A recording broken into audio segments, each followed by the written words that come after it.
ಗಂಗಾಧರ ಮೂರ್ತಿ ಅವರೇ, ಅನಿಲ್ ಅವರ ವಾದವನ್ನು ಕೇಳಿಸಿಕೊಂಡ್ರಿ. ಸಬ್ ಠೀಕ್ ಹೇ, ಎಲ್ಲ ಸರಿಗಿದೆ. ಕಳೆದ 2 ಸ್ವಲ್ಪ ಏನಾರ ಹೆಚ್ಚು ಕಡಿಮೆ ಇದ್ರೆ ನಮ್ಮ ವರಿಷ್ಠರು ಬಂದು ಸರಿ ಮಾಡ್ತಾರೆ. ಕಳೆದ 2 ವರ್ಷಗಳಿಂದ ಈ ಸರ್ಕಾರ ಬಂದ ದಿವಸದಿಂದನೂ ಕೂಡ ಇಲ್ಲಿವರೆಗೂ ನಡ್ಕೊಂಬಂದಿರತಕ್ಕಂಥ ಇಶ್ಯೂಗಳು ಮಾಧ್ಯಮಗಳು ಅತಿ ಹೆಚ್ಚು ತೋರಿಸ್ತಾ ಇರತಕ್ಕಂಥದ್ದು ಕಾಂಗ್ರೆಸ್ಸಿನ 2 ಬಣದ ಶಾಸಕರ ಹೇಳಿಕೆಗಳು.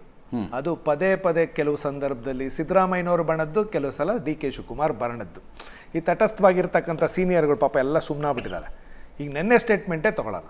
ಡಿ ಕೆ ಶಿವಕುಮಾರು ಸಿದ್ದರಾಮಯ್ಯನವರು ಕಾವೇರಿ ಇದಕ್ಕೆ ಹೋಗಿ ಮಾಧ್ಯಮದವ್ರು ಕೇಳಿದಾಗ ಬಿ ಜೆ ಪಿಯವ್ರದ್ದು ಶ್ರೀರಾಮುಲುದ ಅಶೋಕ್ದ ಅಂತ ಕೇಳಿದಾಗ ಅವ್ರ ಸ್ಟೇಟ್ಮೆಂಟ್ ಏನಿತ್ತು, ಈ ಸರ್ಕಾರ ಬಂಡೆಯಂತೆ 5 ವರ್ಷ ಇರುತ್ತೆ ಅಂದರು.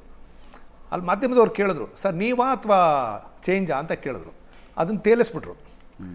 ಇದ್ದಕ್ಕಿದ್ದಂಗೆ ನಿಮ್ಮಿಬ್ಬರ ಮಧ್ಯೆ ಏನಾದರೂ ಅಂದ ತಕ್ಷಣವೇ ಅವ್ರ ಕೈ ಹಿಡ್ಕೊಂಡು ಬಂಡೆಯಂತೆ 5 ವರ್ಷ ಸರ್ಕಾರ, ನಾನು ಇವನು ಚೆನ್ನಾಗಿದ್ದೀವಿ ಅಂದರು.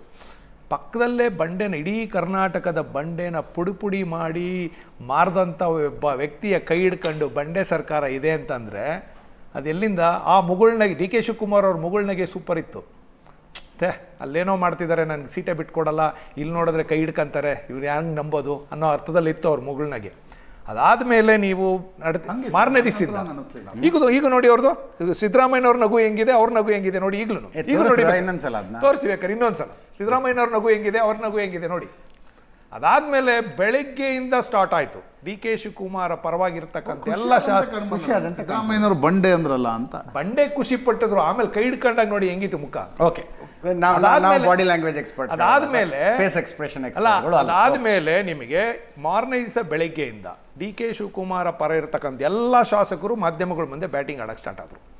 ಬಾಲಕೃಷ್ಣ, ಇಕ್ಬಾಲ್ ಹುಸೇನ್, ಭಾಳ ಜನ. ಡಿ ಕೆ ಶಿವಕುಮಾರ್ ಯಾಕೆ ಆಗಬಾರ್ದು, ಒಂದು ಹೆಜ್ಜೆ ಮುಂದೆ ಹೋಗಿ ಇಕ್ಬಾಲ್ ಹುಸೇನು 100 ಜನ ಶಾಸಕರ ಬೆಂಬಲ ಇದೆ, ಅವ್ರು ಯಾಕೆ ಆಗಬಾರ್ದು ಅನ್ನೋಕ್ಕೆ ಸ್ಟಾರ್ಟ್ ಮಾಡಿದ್ರು. ಮತ್ತು ಎಲ್ಲದಕ್ಕಿಂತ ಹೆಚ್ಚಿನ ಗಮನಿಸಬೇಕಾಗಿರೋದೇನು ಅಂದರೆ, ನಿನ್ನೆ ಮೊನ್ನೆ ಸಿದ್ದರಾಮಯ್ಯನವರ ಪರ ಇರತಕ್ಕಂಥ ಶಾಸಕರು ಇನ್ಕ್ಲೂಡಿಂಗ್ ಬಿ ಆರ್ ಪಾಟೀಲ್ ಅವರು ಯಾರ ಮೇಲೆ ಅಲಿಗೇಷನ್ ಇದು? ಮೊದಲು ಡಿ ಕೆ ಶಿವಕುಮಾರ್ ಸಂಬಂಧಪಟ್ಟಂಗೂ ಒಂದಷ್ಟೇ ಅಲಿಗೇಷನ್ ಇತ್ತು, ನೀರಾವರಿಗೆ ಸಂಬಂಧಪಟ್ಟಂಗೆ ನಮ್ಗೆ ಅನುದಾನ ಸಿಗ್ತಿಲ್ಲ ಅಂತ. ಅದಾದಮೇಲೆ ಪರಮೇಶ್ವರ್ ಮೇಲೆ ಒಂದಷ್ಟು ಅಲಿಗೇಷನ್ ಬಂತು. ಈಗ ಜಮೀರ್ ಅವ್ರ ಮೇಲೆ. ಮತ್ತು ರಾಜು ಕಾಗಿ ಅವ್ರು ಹೇಳ್ತಿರೋದೇನೋ, ನಾನು ಒಂದು ರೋಡ್ ಕೆಲಸ ಮಾಡ್ಸೋಕ್ಕಾಗ್ತಾ ಇಲ್ಲ ರೀ, ನನಗೆ ಗೊತ್ತಿಲ್ಲದಂಗೆ ಯಾರ್ಯಾರೋ ಮಾಡ್ತಾರೆ. ಈ ಥರದ ಕಂಪ್ಲೇಂಟ್ಗಳು ಸಿದ್ದರಾಮಯ್ಯನವ್ರು ಬಣ್ಣದಿದೆ. ರಾಜಣ್ಣ ಅವ್ರ ಸ್ಟೇಟ್ಮೆಂಟು ಈ ಥರದ್ದೆಲ್ಲ ಬಂದ ಮೇಲೆ ಪ್ರಾಮಾಣಿಕವಾಗಿ ಹೇಳಿ, ನೀವು 2 ಪಕ್ಷದವ್ರು ಒಂದಲ್ಲ ಒಂದು ಅವಧಿಯಲ್ಲಿ ಅಧಿಕಾರದಲ್ಲಿದ್ದಂಥವ್ರು ಅಧಿಕಾರ ನಡೆಸಿ ಶಾಸಕರ ಅಸಮಾಧಾನ ಇರೋದೇ ಇಲ್ವಾ? ಸರ್ ಇರುತ್ತೆ, ಆದರೆ ಈ ಮಟ್ಟಕ್ಕಿಲ್ಲ. ಯಾಕೆಂದ್ರೆ ಪ್ರಾಮಾಣಿಕವಾಗಿ ಸಿದ್ದರಾಮಯ್ಯನವರು ಆಫ್ ದ ರೆಕಾರ್ಡಲ್ಲಿ ಭಾಳ ಸಲ ಕುಮಾರಸ್ವಾಮಿ ಅವರು ಮುಖ್ಯಮಂತ್ರಿ ಆಗಿದ್ದಾಗ ಎಲ್ಲ ಶಾಸಕರು ಸಂತೃಪ್ತರು ಸುಭಿಕ್ಷರು ಆಗಿದ್ರ? ಇಲ್ಲ, ಕೇಳಿ, ಅದರಲ್ಲಿ 2 ಥರದ್ದಿರುತ್ತೆ. 19ರಲ್ಲಿ ಅದಕ್ಕೆ ಅದರಲ್ಲಿ 2 ಥರ ಇದೆ. ನಿಮಗೆ ಕುಮಾರಸ್ವಾಮಿ ಅವರು ಇರಲಿ, ಯಡಿಯೂರಪ್ಪ ಅವರು ಇರಲಿ, ಸಿದ್ದರಾಮಯ್ಯನವರು ಇರಲಿ, ಶಾಸಕರು ಸಮಾಧಾನವಾಗಿರೋದು ಯಾವಾಗ ಗೊತ್ತಾ? ಅವರು ಬೇಕಾದಂಥ ಅವರ ಕ್ಷೇತ್ರಗಳಲ್ಲಿ ಟ್ರಾನ್ಸ್ಫರ್ಗಳು, ಅವ್ರಿಗೆ ಬೇಕಾದಂಥ ಕಾಮಗಾರಿಗಳು, ಅವ್ರಿಗೆ ಬೇಕಾದಂಥ ಅನುದಾನ, ಮೇಜರ್ ಆಗಿ ಅನುದಾನ. ಈ ಸರ್ಕಾರ ಕಳೆದ ಕುಮಾರಸ್ವಾಮಿ ಅವರ ಸರ್ಕಾರದಲ್ಲಿ ಬಹಳಷ್ಟು ಶಾಸಕರಿಗೆ 100 ಕೋಟಿ ಅನುದಾನಗಳು ಹೋಗಿತ್ತು. ಯಡಿಯೂರಪ್ಪನವ್ರ ಗೌರ್ಮೆಂಟಲ್ಲಿ, ಬಸವರಾಜ ಬೊಮ್ಮಾಯಿ ಗೌರ್ಮೆಂಟಲ್ಲಿ 100 ಕೋಟಿ ಅನುದಾನಗಳು ಹೋಗಿತ್ತು. ಈ ಸರ್ಕಾರ ಬಂದಾಗಿಂದ ಗ್ಯಾರಂಟಿ ಹಣದ ನೆಪದಲ್ಲಿ ಒಬ್ಬ ಶಾಸಕನಿಗೆ, ಬೆಂಗಳೂರದೇನು ಉದಾಹರಣೆ ಕೊಡ್ತೀನಿ, ಯಾರ್ದು ಬೇಡಲ್ಲ, ಬೆಂಗಳೂರಿನ ಡೆವಲಪ್ಮೆಂಟ್ಗೆ ಒಬ್ಬೊಬ್ಬ ಶಾಸಕರಿಗೆ 10 ಕೋಟಿ ಕೊಟ್ಟರು. ಅದು ಕಾಂಗ್ರೆಸ್ ಶಾಸಕರಿಗೆ. 10 ಕೋಟಿ ಯಾವ ಮೂಲೆಗೆ ಹೋಗ್ತದೆ?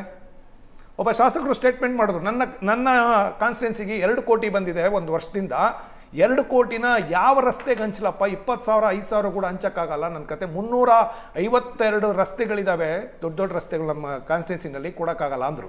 ಇಲ್ಲಿ ನೋಡಿ ಅಜಯ್, ನಿಜವಾಗ್ಲೂ ಇರೋದು ಅಸಮಾಧಾನ. ಬಿ ಆರ್ ಪಾಟೀಲ್ರು ಇದು ಎಷ್ಟನೇ ಸಲ ಅಸಮಾಧಾನ? ಎಷ್ಟು ಸಲ? 2 ಸಲ ರಾಜೀನಾಮೆ ಕೊಟ್ಟರು ಅವರ ಸ್ಥಾನಕ್ಕೆ. ಯಾವ ಕಾರಣಕ್ಕೆ ಕೊಟ್ಟರು? ಸಿದ್ದರಾಮಯ್ಯನವರು ಕರ್ಕೊಂಬರೋದು, ಸಮಾಧಾನ ಪಡಿಸೋದು, ಇಷ್ಟೇ ಆಗ್ತಿತ್ತು. ಬಿ ಆರ್ ಪಾಟೀಲ್ರು ನನಗೆ ಅಧಿಕಾರ ಸಿಕ್ಕಿಲ್ಲ ಅಂತ ಯಾವತ್ತೂ ಅದರಿಂದ ಅಸಮಾಧಾನ ಮಾಡಿಲ್ಲ, ಅದನ್ನು ಹೇಳಿಲ್ಲ, ಬ್ಲಾಕ್ಮೇಲ್ ಮಾಡಿಲ್ಲ. ಅಸಮಾಧಾನ ಅದೇ ಅಲ್ವಾ ಸರ್? ಇಷ್ಟು ಸೀನಿಯರ್ ಲೀಡರ್ ಆಗಿ ನಾನು ಕ್ಯಾಬಿನೆಟ್ ನಲ್ಲೂ ಇಲ್ಲ. 73ರಲ್ಲಿ ಮಂತ್ರಿಯಾಗಿ ಶಾಸಕರಾಗಿ ಬಂದವರು 75 ಸರಿಸುಮಾರು ಸಿದ್ದರಾಮಯ್ಯನವರು ಸಮಕಾಲೀನರವರು. ಏಕವಚನದಲ್ಲಿ ಮಾತಾಡುವಂಥ ಆತ್ಮೀಯ ಸ್ನೇಹಿತರು. ನನಗೆ 2 ಆತ್ಮೀಯರು. ನಾನು ಬಿ ಆರ್ ಪಾಟೀಲ್ರನ್ನು ಭಾಳ ಹತ್ತಿರದಿಂದ ಬಲ್ಲೆ. ನನ್ನ ಕಣ್ಣೆದುರುಗಡೆ ಧರ್ಮಸಿಂಗ್ ಗೌರ್ಮೆಂಟಲ್ಲಿ ಸಿದ್ದರಾಮಯ್ಯ ಡೆಪ್ಟಿ CM ಇದ್ದಾಗ ಅವರು ಒಂದು ನೇರವಾದ ಮಾತಾಡಿದ್ದಕ್ಕೆ ಮಂತ್ರಿ ಪದವಿ ಕಳ್ಕೊಂಡ್ರು.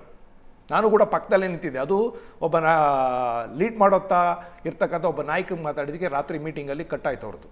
ಅದು ನಾನು ಸಾಕ್ಷಿ ಇದ್ದೀನಿ. ರಾತ್ರಿ ತಪ್ಪಿಸ್ಕೊಂಡು ಎಲ್ಲರದ್ದು ಫೋನ್ ಆಫ್ ಮಾಡ್ಕೊಂಡು ಎಲ್ಲೋಗಿ ಸೆಟ್ಲ್ ಆದರು. ಸಿದ್ದರಾಮಯ್ಯನವರು ಹುಡುಕಾಡ್ಬಿಟ್ರು, ಎಲ್ಲೋದ ನೋಡ್ರಿ ಅವನ್ನ ಅಂತ. ಅಂತ ನೇರ ನುಡಿಯ ಬಿ ಆರ್ ಪಾಟೀಲ್ರು. ಹಾಗಾಗಿ ನಾನು ಹೇಳೋದೇನೆಂದರೆ, ಅವರ ಪ್ರಾಮಾಣಿಕತೆ, ಸಿದ್ದರಾಮಯ್ಯನವರಂಥ ಮುಖ್ಯಮಂತ್ರಿ ಇದ್ದು ಕೂಡ ಅವ್ರ ಕೆಲಸಗಳಾಗ್ತಿಲ್ಲ ಅಂತಂದರೆ ಅಸಮಾಧಾನ ಇದೆ. ಮತ್ತು ಇನ್ನೊಂದು, ನೀವು ಕಳೆದ 2 ದಿವಸದಿಂದ ಸುರ್ಜಿವಾಲ್ ಅವರು ಶಾಸಕರನ್ನ ಭೇಟಿ ಆಗ್ತಿದ್ದಾರೆ. ನಿನ್ನೆ ಕೋಲಾರ ಶಾಸಕರುಗಳು ಭೇಟಿಯಾಗಿ ಆಚೆ ಬಂದಾಗ ಬಂಗಾರಪೇಟೆ ಶಾಸಕರು ಏನು ಹೇಳಿದ್ರು? ಆಯಿತು ಬಿಡಿ, ಅದು ಅಸಮಾಧಾನ ಇತ್ತು ಅಲ್ವಾ? ನೇರವಾಗಿ ಹೇಳಿದ್ರು. ಯಾರ ಮೇಲೆ? ಉಸ್ತುವಾರಿ ಮಂತ್ರಿ ಮೇಲೆ ಅಲಿಗೇಷನ್. ಉಸ್ತುವಾರಿ ಮಂತ್ರಿ ಮೇಲ್ವರ್ಗದ ನಾಯಕರುಗಳನ್ನ ಇಟ್ಕೊಂಡು ನಮ್ಮನ್ನೆಲ್ಲ ತುಳಿತಾ ಇದ್ದಾರೆ ಅಂತ ನೇರವಾದ ಆಪಾದನೆ ಆಚೆ ಕಡೆ ಬಂದು. ಮತ್ತು KGFನ MLA ಸ್ಟೇಟ್ಮೆಂಟ್ ಏನು? ನಮ್ಮ ಕೆಲಸಗಳಾಗ್ತಾ ಇಲ್ಲ. ಇಲ್ಲಿ ಸಂತೃಪ್ತವಾಗಿರೋದು ಯಾರು ಕಾಂಗ್ರೆಸ್ ಗೌರ್ಮೆಂಟಲ್ಲಿ ಅಂತಂದರೆ ಮಂತ್ರಿಗಳು ಸಂತೃಪ್ತವಾಗಿದ್ದಾರೆ. ಅವರವರ ಕೆಲಸಗಳು ಅವರವ್ರ ಇಲಾಖೆಗಳಲ್ಲಿ ಇವ್ರು ಹೇಳ್ದಂಗೆ ಕಲೆಕ್ಷನ್ ಮಾಡಿಕೊಂಡು, ಇವ್ರು ಹೇಳ್ದಂಗೆ ಅನುದಾನಗಳನ್ನು ಯಾರ್ಯಾರಿಗೆ ಬೇಕೋ ಅವ್ರವ್ರು ಕೊಟ್ಕೊಂಡು ಕಲೆಕ್ಷನ್ ಮಾಡ್ಕೊಂಡು ಆರಾಮಾಗಿದ್ದಾರೆ. ಬಟ್ ಆದರೆ ಶಾಸಕರಿಗೆ ಒಂದು ಕೆಲಸ ಆಗ್ತಿಲ್ಲ, ಅವ್ರಿಗೆ ಅನುದಾನಗಳು ಸಿಗ್ತಾ ಇಲ್ಲ ಸರ್. ಅವ್ರ ಕಾನ್ಸ್ಟಿಟ್ಯೂನ್ಸಿಗೆ ಹೋಗೋಕ್ಕಾಗ್ತಿಲ್ಲ ಸರ್.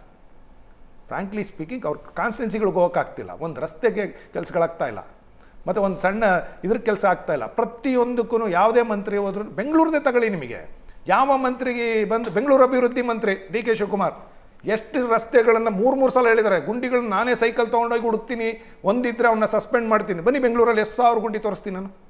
ಹೋಗಕ್ಕೆ ಹೇಳಿ ಸೈಕಲಲ್ಲಿ, ಈಗ ಗೊತ್ತಾಗುತ್ತೆ ಏನಾಗಿದೆ.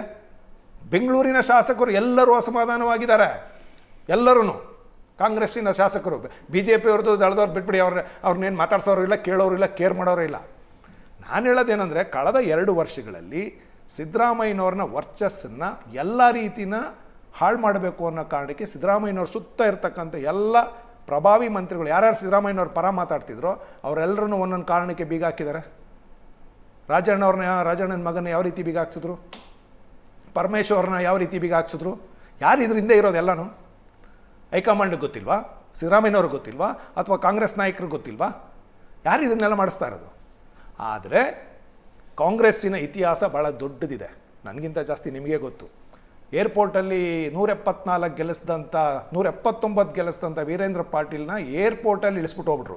ಡೆಮೋಕ್ರಸಿ ಬಗ್ಗೆ ಮಾತಾಡ್ತಾರೆ ಇವರು, ಸಂವಿಧಾನದ ಬಗ್ಗೆ ಮಾತಾಡ್ತಾರೆ. ಬಂಗಾರಪ್ಪವ್ರನ್ನ ಹೆಂಗೆ ಇಳಿಸಿದ್ರಿ? ವೀರಪ್ಪ ಮೊಯ್ಲಿ 179 ಇದ್ದಿದ್ದು 3 ಜನ ಮುಖ್ಯಮಂತ್ರಿಗಳು ಮಾಡಿ ಯಾವ ಲೆವೆಲ್ಗೆ ತಮ್ಮಂದಿಟ್ರಿ ಈಗ ಕರ್ನಾಟಕದಲ್ಲಿ 94ರಲ್ಲಿ? ಆಯಿತು, SM ಕೃಷ್ಣ ಅವರು. ಆದರೂ ಈಗ ಆಗತ್ತೆ ಎನ್ನಲಾಗುವ ಬೆಳವಣಿಗೆ ಅಕಸ್ಮಾತ್ ಆದರೆ ಸಮಸ್ಯೆ ನಿಮಗೆ. ಒಂದು ಕೇಳಿ, ಒಂದು ನಿಮಿಷ. ಸರಳ ಭಾಳ ಜನ ಅನ್ಕೊಂಡ್ರೆ ಒಂದೇ ನಿಮಿಷ ಕರೆಕ್ಟ್. ನೀವು ನೆನ್ನೆ ಒಂದು ಡಿಸ್ಕಷನ್ ನೋಡ್ತಿದ್ದೆ ನಾನು. ಈ ಸಬ್ಜೆಕ್ಟ್ ತೆಗೆದ್ರಿ ನೀವೇನೆ. ಹೌದು. ನಮ್ಮ ಇನ್ನು ನೇರವಾಗಿ ಹೇಳ್ಬೇಕಂದ್ರೆ DK ಶಿವಕುಮಾರ್ ಅವರು ಮುಖ್ಯಮಂತ್ರಿ ಆದರೆ ಕೈ ಹಾಕದೆ JDSನ ಹಾಡ್ಕೊಂಡು ಓಟ್ಬೇಕು. ಹೌದಲ್ವಾ? ಕಳೆದ 23ನೇ ಎಲೆಕ್ಷನ್ನಲ್ಲಿ, MLA ಎಲೆಕ್ಷನ್ನಲ್ಲಿ ಸನ್ಮಾನ್ಯ DK ಶಿವಕುಮಾರ್ ಅವರು ಹಳೆ ಮೈಸೂರು ಭಾಗದಲ್ಲಿ ನನಗೊಂದು ಅವಕಾಶ ಸಿಕ್ಕಿದೆ SM ಕೃಷ್ಣರ ನಂತರ, ನನ್ನ ಕೈ ಹಿಡೀರಿ, ನೀವು ಕಾಪಾಡಿ, ನಿಮ್ಮ ವಿಧಾನಸೌಧದಲ್ಲಿ SM ಕೃಷ್ಣ ನಂತರ ಕೂತ್ಕೊಳ್ಳೋ ಸ್ಥಾನಕ್ಕೆ ನಾನು ಏರ್ತೀನಿ, ನನಗೆ ಪೆನ್ನು ಪೇಪರ್ ಕೊಡಿ ಅಂದರು. ಕೊಟ್ಟರು ಜನ 5% ಓಟ್ ಹೋಯ್ತು. ಬೇಡ, ನಮ್ಮನ್ನು ಸೋಲ್ಸೇ ಕೊಟ್ಟರು, ಅದು ಬೇರೆ ವಿಚಾರ. ಆದರೆ MP ಚುನಾವಣೆಯಲ್ಲಿ ಏನಾಯ್ತು? ಅಲ್ಲ, ಪೆನ್ ಪೇಪರ್ ಬರಲಿಲ್ಲಲ್ಲ. ಒಂದು ನಿಮಿಷ, ಪೆನ್ನು ಪೇಪರು ಪೆನ್ನೊಂದು ಕೊಟ್ಟಾರೆ, ಪೇಪರ್ ಕೊಟ್ಟಿರ DCM. ಸಿದ್ದರಾಮಯ್ಯನವ್ರಿಗಿಂತ ಇವತ್ತು ಪವರ್ಫುಲ್ ಏನಾದರೂ ಇದ್ರೆ ಕರ್ನಾಟಕದಲ್ಲಿ, ಬೆಂಗಳೂರಲ್ಲಿ DK ಶಿವಕುಮಾರೇ, ಅದರಲ್ಲೇ ನೋ ಬೇರೆ ಬೇರೆ. ಆದ್ರೆ ಏನ್ ರಿಸಲ್ಟ್ ಏನ್ ಬಂತು? ಅದು ಏನು MP ಟಿಕೆಟ್ ಎಲ್ಲ ಇವ್ರು ಹೇಳಿದವ್ರಿಗೆ DK ಶಿವಕುಮಾರ್ 5% ಓಟ್ ತೆಗೆದುಕೊಂಡಿದ್ರ ಕಾರಣದಿಂದ ತಾನು ನೀವು ಜಾತ್ಯತೀತ ಜನತಾದಳ ಅಂತ ಹೆಸರಿಟ್ಕೊಂಡು ಹೋಗಿ BJP ಜೊತೆ ಮೈತ್ರಿ ಮಾಡ್ಕೊಳ್ಬೇಕಾಯ್ತು. BJPಯ ಜೊತೆ ಮೈತ್ರಿ ಮಾಡ್ಕೊಂಡಿದ್ದಕ್ಕೆ ದೇವೇಗೌಡರು ಪ್ರಾಯಶ್ಚಿತ ಉಪವಾಸ ಮಾಡಿದ್ರು ಯಮುನಾ ನದಿ ತೀರದಲ್ಲಿ. ನಂಗೆ ನೆನಪಿದೆ. ಹಳೇದಿರ್ಲಿ ಹೊಸದಿರ್ಲಿ ರೀ, ಬಿಜೆಪಿಯ ತೆಕ್ಕೆ ಹೋಗ್ಲಿಕ್ಕೆ ಕಾರಣ ಏನಾಯ್ತು? DK ಶಿವಕುಮಾರ್ ನೀವು ಮೈತ್ರಿ ಮಾಡ್ಕೊಳ್ಳದೆ ಇದ್ದಿದ್ರೆ ಏನಾಗ್ಬೋದಿತ್ತು? ಮೈತ್ರಿ 3 ಜನ ಬೇರೆ ಬೇರೆ ಸ್ಪರ್ಧಿಸಿ ಮೈತ್ರಿ ಮಾಡ್ಕೊಳ್ಳದೆ ಇದ್ದಿದ್ರೆ ನಮ್ ರಿಸಲ್ಟ್ ಏನ್ ಬಹಳ ದೊಡ್ಡ ವ್ಯತ್ಯಾಸ ಆಗ್ತಿರ್ಲಿಲ್ಲ, ನಮ್ದು JDS. ಆದ್ರೆ ಭಾರತೀಯ ಜನತಾ ಪಾರ್ಟಿಗೆ ಸಿಕ್ಕಾಪಟ್ಟೆ ಡ್ಯಾಮೇಜ್ ಆಗಿದ್ರೆ ಯಾಕೆ ಮೈತ್ರಿ ಮಾಡ್ಕೊಂಡು ಆಗ್ತಿತ್ತು? ನಾನು ಅದನ್ನ ಹೇಳ್ತಲ್ಲ. ಈಗ ಶತ್ರುವಿನ ಶತ್ರು ಮಿತ್ರ ಒಟ್ಟಾಗಬೇಕಿತ್ತು, ಅವ್ನು ಸೋಲ್ಸ್ಬೇಕಿತ್ತು. ನಾವು ನಮ್ಮನ್ನು ಸೋಲ್ಸಿದ್ದಾರೆ, ಅದೇನು ಇದರಲ್ಲಿ ಮುಚ್ಚುಮರೆ ಏನಿದೆ? ಇನ್ನೊಂದು ಪಾಯಿಂಟ್ ಹೇಳ್ಬಿಡ್ತೀನಿ ಕೇಳಿ. ನಿಮಗೆ SM ಕೃಷ್ಣ ಅವರು 146 ಒಕ್ಕಲಿಗರು, ಭಾಳ ವರ್ಷಗಳ ನಂತರ ಒಕ್ಕಲಿಗರ ಮುಖ್ಯಮಂತ್ರಿ ಆದರು. ಆದರೆ ಅವ್ರು 5 ವರ್ಷ ಪಾಪ ಸರ್ಕಾರ ಮಾಡಿದ್ರು. ಏನು ರಿಸಲ್ಟ್ ಬಂತು ಆಮೇಲೆ? DK ಶಿವಕುಮಾರ್ ಅವರು ಮುಖ್ಯಮಂತ್ರಿ ಆದ್ರು. ಇವತ್ತು ಸಿದ್ದರಾಮಯ್ಯನವರೇ ಏನಾದರೂ ಕಂಟಿನ್ಯೂ ಆದ್ರೆ ಕಾಂಗ್ರೆಸ್ನ ಮರ್ಯಾದೆ ಒಂದು ಅಲ್ಪ ಸ್ವಲ್ಪ ಆದ್ರೂ ಉಳಿತದೆ. ಅಪ್ಪಿತಪ್ಪಿ DK ಶಿವಕುಮಾರನ ಮುಖ್ಯಮಂತ್ರಿ ಆದ್ರೆ ಸಿದ್ದರಾಮಯ್ಯನವರು ರಾಜಕೀಯವಾಗಿ ನಿವೃತ್ತಿ ತಗೊಂಡು ಮನೇಲಿ ಕೂತ್ಕೊಂಡ್ರೆ ಕರ್ನಾಟಕದಲ್ಲಿ ಕಾಂಗ್ರೆಸ್ಸನ್ನು ಹುಡುಕಬೇಕು ಡಿ ಕೆ ಶಿವಕುಮಾರ್ ಮುಖ್ಯಮಂತ್ರಿ ಆದರೆ. ಅದರಿಂದ ನಮ್ಗೆ ಯಾವ ಡ್ಯಾಮೇಜು ಆಗಲ್ಲ. ಇನ್ನು ಅವರ ದುರಾಡಳಿತ, ಅವರ ನಡೆ, ಅವರ ಭಾವಗಳು, ಅವ್ರು ನಡೆಯೋ ಸರ್ಕಾರದ ಸ್ಟೈಲ್ಗಳು ಈ 2 ವರ್ಷದಲ್ಲೇ ನೋಡಿದ್ವಿ. ಬೆಂಗಳೂರು ಮತ್ತು ಕನಕಪುರದಲ್ಲಿ ಯಾರ್ಯಾರು ಏನೇನು ಮಾಡಿದ್ದಾರೆ. ಮೊನ್ನೆ ಮಿಲ್ಕ್ ಡೈರಿ ಎಲೆಕ್ಷನಲ್ಲಿ ಏನೇನು ಮಾಡಿದ್ರು ಅಣ್ಣ ತಮ್ಮದಿರು ಅಂತ ಇಡೀ ಜಗತ್ತು ಗೊತ್ತಿದೆ. 21 ಜನ ಹಿಂದಿನ ರಾತ್ರಿ ಡಿಸ್ಕ್ವಾಲಿಫೈ ಮಾಡ್ತಾರೆ ಈ ಅಣ್ಣನ ತಮ್ಮನ್ನ ಗೆಲ್ಸಿ ಅಲ್ಲಿ ಅಧ್ಯಕ್ಷನ ಮಾಡೋಕ್ಕೆ.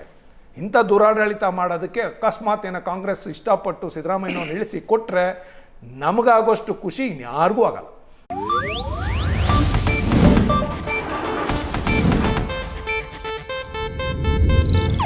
ಇದು ಏಷ್ಯಾನೆಟ್ ನ್ಯೂಸ್ ನೆಟ್ವರ್ಕ್ ಪ್ರಸ್ತುತಿ.